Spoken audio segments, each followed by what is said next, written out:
इस मंदिर दर्शन की कड़ी में आज हम आपको ले जा रहे हैं भगवान हरि के द्वार यानी हरिद्वार। पौराणिक कथाओं की माने तो उज्जैन, नासिक, प्रयागराज के साथ हरिद्वार में भी अमृत की बूंदें गिरी थी। और ये है माँ गंगा, जिन्हें भारत की नदियों में सबसे पवित्र माना जाता है। ये मान्यता है कि गंगा में स्नान करने से मनुष्य के सारे पापों का नाश हो जाता है। गंगा तट पर आपको अक्सर लोग पूजा अर्चना करते और ध्यान करते मिलेंगे। गंगा जल को बहुत ही पवित्र समझा जाता है, साथ ही समस्त संस्कारों में उसका होना बहुत आवश्यक माना जाता है। तो फिर चलिए आज हम आपको इसी पावन गंगा माँ के तट पर स्थित हरिद्वार के सबसे प्राचीन मंदिरों में से एक मंदिर के दर्शन करवाने वाले हैं। साथ ही जानेंगे भगवान कृष्ण का संबंध होली के त्योहार से। मंदिर दर्शन, मंदिर दर्शन, मंदिर दर्शन, हो मंदिर दर्शन।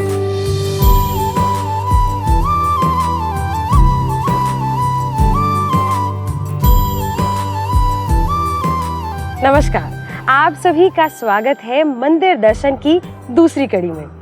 आज हम पहुंच चुके हैं हरिद्वार और यहाँ बहुत हरिद्वार के पुराने मंदिरों में से एक राधा कृष्ण मंदिर के दर्शन करने वाले हैं।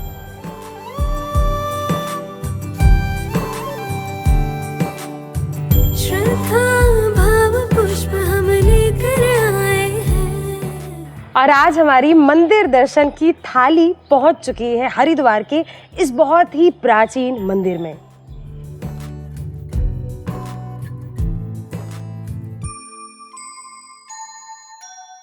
आज मंदिर दर्शन की थाली में बहुत सारी चीज़ें हैं, जैसे आप देख सकते हैं हमारे पास प्रसाद है, दिया है, फूल है, धूप है, ठाकुर जी के लिए माला है, साथ ही में गंगा जल भी है। तो ये सारी जो हमारी चीज़ें हैं एक थाल में आ पहुँची है कृष्ण और राधा के मंदिर में। दर्शन ही सार है इस भव से तरने का, माया के जाल से अब मुक्ति पाने का। जीवन हो सफल जो करते प्रभु का दर्शन। मंदिर दर्शन, मंदिर दर्शन, मंदिर दर्शन, हो मंदिर दर्शन।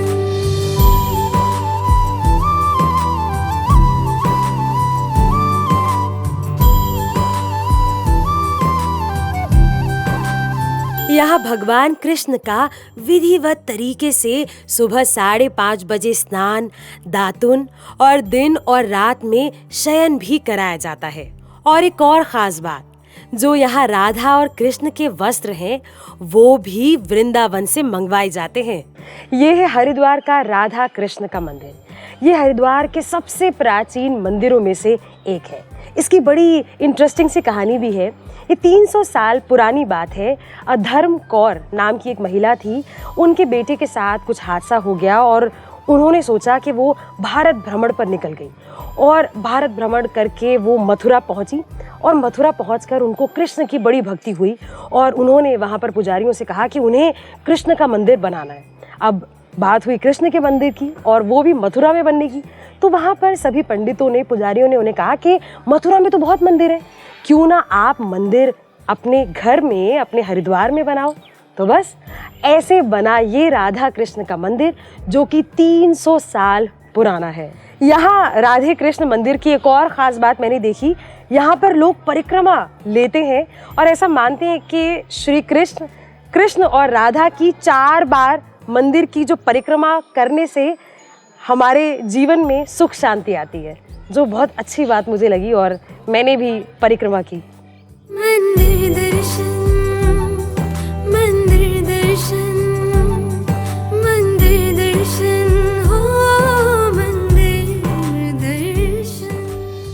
ये पूरा मंदिर का परिसर है। यहाँ पर कुछ लोग रहते भी हैं, यहाँ स्कूल भी चलता है। पहले स्कूल था, अब आंगनबाड़ी चलता है।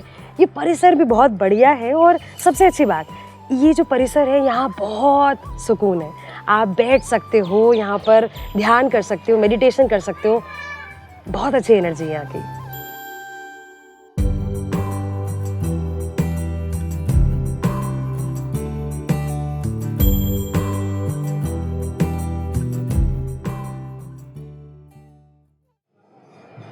हर हर गंगे। राधा कृष्ण और होली का बड़ा ही दिलचस्प सा संबंध है। होली क्यों मनाते हैं ये आप हम सब जानते हैं, होलिका दहन के बाद। लेकिन होली रंगों से खेलकर क्यों मनाते, ये बड़ा ही मज़ेदार सा एक इंटरेस्टिंग सा एक वाकया है जो आपसे शेयर करने वाली हूँ मैं। एक बार क्या हुआ, भगवान कृष्ण जिनका रंग सांवला था, उन्होंने शिकायत करी अपनी माँ यशोदा से। कहा कि भाई मेरा रंग इतना सांवला है लेकिन राधा इतनी गोरी है, मुझे अच्छा नहीं लगता। तो मुस्कुराकर माँ यशोदा ने कहा कि राधा गोरी है तो क्या हुआ, तुम रंगों से अपने मन अनुसार कोई भी रंग राधा पर डाल सकते हो और अपना मनपसंद रंग राधा को लगा सकते हो। कृष्ण भगवान मुस्कुराए और अपनी पूरी जो उनकी सेना है, उनके जितने भी दोस्त थे, उनको लेकर पहुंच गए राधा के पास उन्हें रंग लगाने।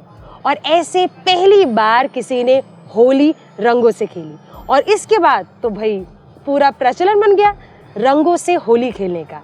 और आज भी आप और हम रंग से, गुलाल से अपने अपनों को रंग लगाते हैं और होली मनाते हैं।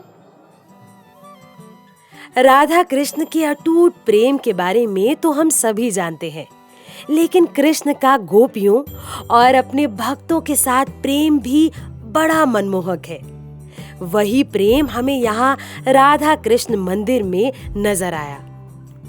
यहाँ लोग बड़े ही भक्ति भाव से पूजा अर्चना करते दिखाई दिए। कुछ लोग मंदिर की परिक्रमा करते मिले तो कुछ लोग भजन कीर्तन और कुछ घंटों घंटों बैठ के ध्यान कर रहे थे। और यहाँ मंदिर में मुझे ऐसा महसूस हुआ जैसे कृष्ण खुद शरीर रूप में यहाँ रहते हो। कभी अपने भक्तों की बातें चुपचाप ध्यान से सुनते हो तो कभी भक्तों के साथ नाच गा रहे हो, कभी उनके साथ खेलते हो तो कभी उन्हीं के साथ बैठकर भोजन करते हो। मैं जो मंदिर बनवाया है जिन्होंने, मेरी सास थी, मेरी परसास, तो उनके ज्येष्ठ प्रपौत्र की वधू, अच्छा, पत्नी हूँ जी। अच्छा, तो आप ही अभी इस वक्त ये राधा कृष्ण मंदिर की पूरी देख रेख कर रहे हैं? हाँ, 50 साल हो गए मुझे यहाँ रहते हुए। अरे बाप रे। और मैं तब से मेरे ही देख रेख में है मंदिर है। अच्छा, शशि प्रभा जी, मंदिर के बारे में हमने बहुत कुछ सुना है कि बहुत पुराना मंदिर है, तो हाँ। कितना पुराना मंदिर है ये? ये 300 साढ़े 300 वर्ष पुराना होगा, अरे है, मतलब होगा नहीं है। अच्छा। और हमारी जो परदैया सास थी, उनके बेटे के साथ में कुछ अनहोनी हो गई थी, तो उनका वो विक्षिप्त सी होने के बाद में तीर्थाटन को निकल गई और वहाँ से फिर उन्होंने मथुरा वो टिकी थोड़ा समय के लिए। वहाँ उनको कुछ ऐसी प्रेरणा हुई कि मैं राधा कृष्ण जी का मंदिर बनवाऊँ यहाँ। तो उन्होंने वहाँ के पंडितों से, पुरोहितों से बात की जी। उन्होंने कहा कि यहाँ तो चप्पे चप्पे मंदिर हैं, हरिद्वार में कोई मंदिर नहीं है, राधा कृष्ण का मंदिर वहाँ बनवाओ। तो उन्होंने वहाँ से आने के बाद में ये शिव मंदिर और ये राधा कृष्ण जी का मंदिर बनवाया। यहाँ बनवाया। अच्छा, उसके साथ साथ मैंने सुना है कि यहाँ पर रोज कीर्तन होता है। कीर्तन होता है और बड़े बड़े उत्सव होते हैं। जन्माष्टमी है, श्री राधाष्टमी है, गोवर्धन का उत्सव होता है, रामनवमी होती है, उनकी भी प्रेम अंदर विराजमान है वो जी। श्री राम जी, सीता जी जी। और उनका सब बड़ा उत्साह के साथ में होता है। और आए दिन उत्सव होते ही रहते हैं, भागवत जी होती हैं जी। हाँ। अच्छा, उसके साथ साथ मैंने सुना है कि यहाँ की पोशाक भी बाहर से मंगवाई जाती है। हाँ, पोशाक भी यहाँ भी बनती हैं क्योंकि 12 महीने होते हैं, यहाँ भी बनती हैं। और विशेष उत्सव जैसे जन्माष्टमी तो मथुरा से या वृंदावन से इनकी पोशाक श्रृंगार वगैरह आता है। अच्छा। अच्छा, यहाँ पर एक वक्त में खास होली भी खेली जाती थी इधर पे? यहाँ खास नहीं, हमेशा होती थी। कोरोना की वजह से हमने 2 साल से बंद कर रखी है। अच्छा। क्योंकि भीड़ को हम एडजस्ट नहीं कर पाते। जन्माष्टमी पे तो इतना इंतज़ाम होता है कि हमारे बाहर से गार्ड्स बुला लेते हैं और वो लगवा देते हैं उनके आने के लिए, बनाने के लिए, एक तरफ से आए एक तरफ जाएँ। अच्छा। और मास्क देते हैं उनको, बाँटते हैं और सैनिटाइज़र कितना ही लग जाता है उनको वो करा के एक-एक को प्रवेश करते हैं। एक तरफ से वो जाते हैं, एक तरफ से वो निकलते हैं एक-एक करके। अच्छा, तो यहाँ पर कैसी होली खेली जाती थी कोविड से पहले? फूलों की। फूलों की होली? फूलों की होली। अरे वाह! क्विंटलों फूल आता था। राधा कृष्ण जी का डांस होता था।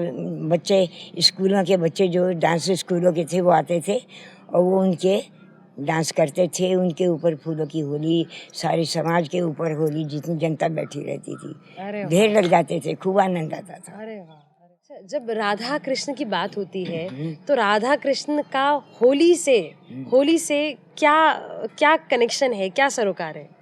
सरोकार तो यही है उनको मत वृंदावन में भी फूलों की होली खेल जाती है और भी, तो उनका विशेष उत्सव होता है उस दिन, तो उनको प्रिय है जी। राधा जी के साथ में फूलों की होली खेलना, क्योंकि रंग की होली तो वहाँ पे खिलती है जी। और खेलते हैं, लेकिन रंग में असुविधा होती है, तो वो फूलों की होली खूब क्विंटलों फूल लग जाता है, फूलों की होली की बरसात होती है खूब। अच्छा, आप मुझे बता रहे थे आप भी खुद कृष्ण राधा की बहुत बड़ी भक्त हैं, आप बहुत मानते मैं हैं। भक्त तो नहीं कह सकती, मैं तो उन्हें चरणों की दासी हूँ। अरे बिल्कुल, लेकिन जो भी व्यक्ति यहाँ पे सच्चे मन से आता है, सच धारणा करता है, उसको अवश्य फल मिलता है। और जो कुदृष्टि रखता है, बुरे भाव से बैठता है, चाहे कितनी पूजा कर ले, उसको फल नहीं मिल सकता, उसको तत्काल उसका प्रतिफल मिल जाता है। जी। ये मेरी अपनी आजमाई हुई बातें हैं। जी। जी। दुखी दरिद्रों का जाने कितनों का इन्होंने उद्धार कर दिया है, सच्चे मन से। जी। अब भी इतना लोग आते हैं, जाते हैं, पूजा करते हैं सब। जी। यहाँ अब तक यही है कि जो भी आता है उसको परम शांति का अनुभव होता है। क्या बात है! ये भी देखिए ना, संजोग की बात है कि हमारा यहाँ आना हुआ और होली के टाइम होली पे। के टाइम पर। ये तो बहुत ही अच्छी बात है। आपका बहुत बहुत धन्यवाद। वैसे जन्माष्टमी से अगले दिन भी होता था भजनों का प्रोग्राम बाहर से, अच्छा, मथुरा अच्छा। जी से, इनसे, वृंदावन से, और यहाँ के जो मुख्य संगीतकार हैं जी। उनको आमंत्रित करते थे जी। और स्टेज वगैरह बनता था पूरा, अच्छा, और उनसे भजनों का कार्यक्रम होता था, नंदोत्सव, पूरा आंगन भर जाता था। आपका बहुत बहुत धन्यवाद हमसे बात करने के लिए शशि और प्रभा कोई जी। इच्छा? जी बस, अब मंदिर बहुत ही सुंदर लग रहा है। मंदिर के मंदिर साक्षात जी। वृंदावन से ठाकुर जी बैठे हैं, विराजमान हैं। क्या बात है! आप जो भी कामना करेंगे पूरी करेंगे, जी। बिल्कुल पूरी करेंगे, और फिर मुझे आएंगे बताएंगे कि हाँ जी जी बिल्कुल बिल्कुल ठाकुर मेरे बहुत सच्चे हैं। एक और खास बात यहाँ राधा कृष्ण मंदिर की ये कि यहाँ हर रोज ठीक 5 बजे कीर्तन होता है, और आज इस कीर्तन का हिस्सा आप और हम बनने वाले, इससे अच्छी बात क्या होगी। तो आनंद लेते हैं कीर्तन का। राधे कृष्ण।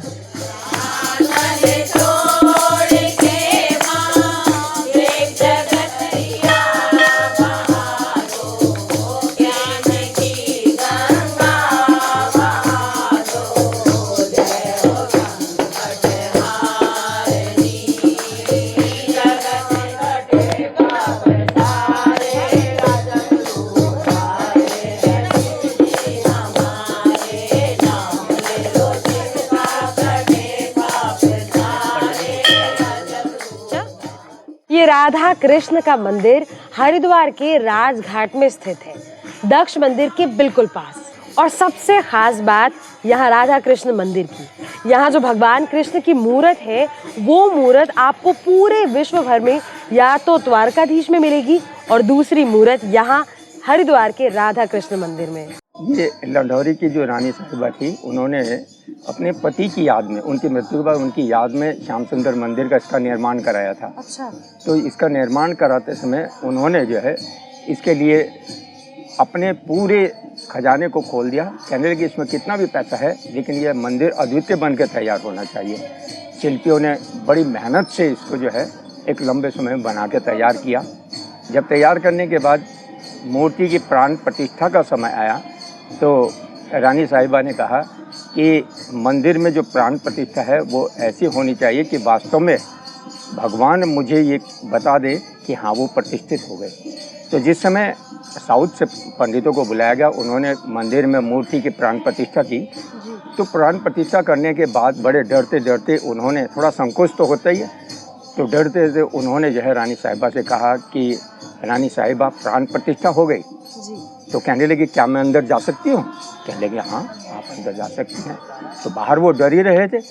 तो रानी साहिबा मंदिर के अंदर गई, जो मुख्य द्वार है उससे अंदर गई और जाके उन्होंने दरवाजे बंद करा दिए। कराने के बाद जो है उन्होंने ध्यान किया भगवान का, और ध्यान करने के बाद उनसे ये पूछा कि क्या प्रभु आप यहाँ पर प्रतिष्ठित हो गए, विराजमान हो गए?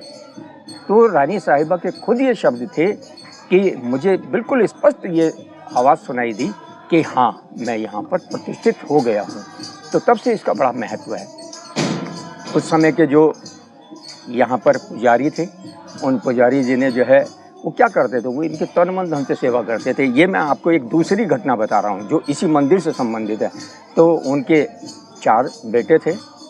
4 बेटों में एक बेटा मेरे साथ भी पढ़ता था। तो उन लोगों ने ही ये बात बताई कि एक दिन जो है जैसे भगवान को रोज स्नान कराया जाता था, स्नान कराने के बाद जो है क्या करते थे, नीचे 3 बेटे गंगा जी से गंगा जल लाते थे और एक बेटा अंदर जो है श्याम सुंदर जी को स्नान कराता था। तो वो बच्चा, उनका जो एक बेटा था, उसके दिमाग में पता नहीं एक दिन क्या आया, तो उसने भगवान से कहा, कहने लगा आओ भगवान जी कुश्ती लड़ते हैं। अच्छा, ये कहा और कहने के बाद उसने भगवान के यूं कोली भर ली। भरने के बाद दरवाजा तो बंद कर लेते थे। जब वो जल लेने के लिए नीचे आते दरवाजा बंद कर लेते, जल अंदर लेने के बाद दरवाजे को फिर बंद कर दिया जाता था। तो उसके बाद नीचे से उनके भाई जल लेके आए। उन्होंने आवाज़ लगाई भाई जल ले लो। तो अब भाई तो कुछ भी नहीं कर सकते थे, भाई की तो वो हाथ से हाथ खुले ही नहीं। भाई ने बहुत किया, अंत में बहुत, अच्छा जो हाथ ऐसे हाँ वैसे रह गया। वो वैसे ही रह गए, वो हाथ नहीं खुले। हाथ फिर उसके बाद जो है थोड़ी देर वो बहुत कोशिश की, उन्होंने अपने स्तर पे भगवान से मांगे, कुछ नहीं खुले। अंत में जो है वो रोने लगे। जब रोने की आवाज़ आई तो बच्चे गए अपने, ये सामने वाले कमरों में वो रहते थे पुजारी जी, तो वो उनको बुला के लाए। तो तब पुजारी जी, क्योंकि भगवान के बड़े सेवक थे, उन्होंने कहा प्रभु मेरे बच्चों से जो गलती होगी क्षमा कर दूँगा। जैसे ही उन्होंने विनती की तुरंत हाथ खुल गया। तो उनको जब बाहर आए उन्होंने जल लिया, पूछा क्या हुआ अंदर? तो उसने कहा मैंने भगवान से कहा कि आओ भगवान जी कुश्ती लड़ते हैं, और मैंने उनके जो पाँव पकड़े फिर मेरे हाथ खुल नहीं पाए। ये यहाँ पर साक्षात दूसरी घटना है। और इसके जो मैं बताता, रामेश्वर प्रधान जी हैं, एक रामेश्वर प्रियदर्शी थे जिन्होंने जय संतोषी माता बनाई, वो भी यहीं के हैं। अच्छा। और मेरे फादर, ये तीनों लोग मतलब यहाँ इनका खूब आना जाना था। रात में 1-1, 2-2 बजे तक यहाँ पर जो है ये नीचे घाट में बैठे रहते थे। तो तब उनके साक्षात, और इनके जो सबसे बड़े बेटे थे वो भी हमारे फादर इन सब के दोस्त थे। तो तब ये घटनाएं जो हैं सामने आई, तब से लोग बड़े प्रतिष्ठित, और वास्तव में बिल्कुल सत्य है। आप मन से यहाँ भगवान से कुछ भी कहिए, भगवान के यहाँ वो तुरंत स्वीकार होता है। अब वो बता रही हाँ, 300 साल पुराना मंदिर है ये। बहुत पुराना प्राचीन मंदिर है ये। और जो पहले यहाँ पर पुजारी थे ना, इनसे जो पहले पुजारी थे वो भगवान ये सब बस इन्हीं में ही पूरी तरह से लिप्त रहते थे, तल्लीन रहते थे। बस लोग आते थे उनसे पूछते थे, कहने लगे मुझे कुछ नहीं पता, कहने लगे जो पूछना है कागज़ पे लिख के ला। कागज़ पे लिख के लाते थे लोग, तो ये भगवान के चरणों में रख देते। भगवान उन्हें स्वप्न में बताते थे हाँ क्या है, किसका क्या है। अच्छा, और ये कितने पुरानी बात है ये तो कोई मेरे ख्याल में होगी करीब 60-70 साल पुरानी बात है। ये बहुत अद्वितीय मंदिर है जहाँ ये कह सकते हैं कि यहाँ भगवान साक्षात विराजमान है।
अभी जस्ट आरती संपन्न हुई और आज का पूरा दिन हमने यहाँ हरिद्वार के राधा कृष्ण मंदिर में बिताया। बहुत अच्छी अनुभूति हुई। आई एम श्योर जितना अच्छा हमें लगा होगा उतना ही अच्छा आपको भी आज का एपिसोड देखकर लगा होगा। कैसा लगा आपको ये एपिसोड ज़रूर बताइएगा। उसके साथ साथ उत्तराखंड के कौन कौन से मंदिर आप देखना चाहते हैं हमारे द्वारा वो भी ज़रूर बताइएगा। और ऐसे ही मंदिर दर्शन को खूब सारा प्यार देते रहिए। उत्तराखंड के अलग अलग भव्य मंदिरों के दर्शन आपको हम यूं ही करवाते रहेंगे। अपना ध्यान रखिए। राधे कृष्ण।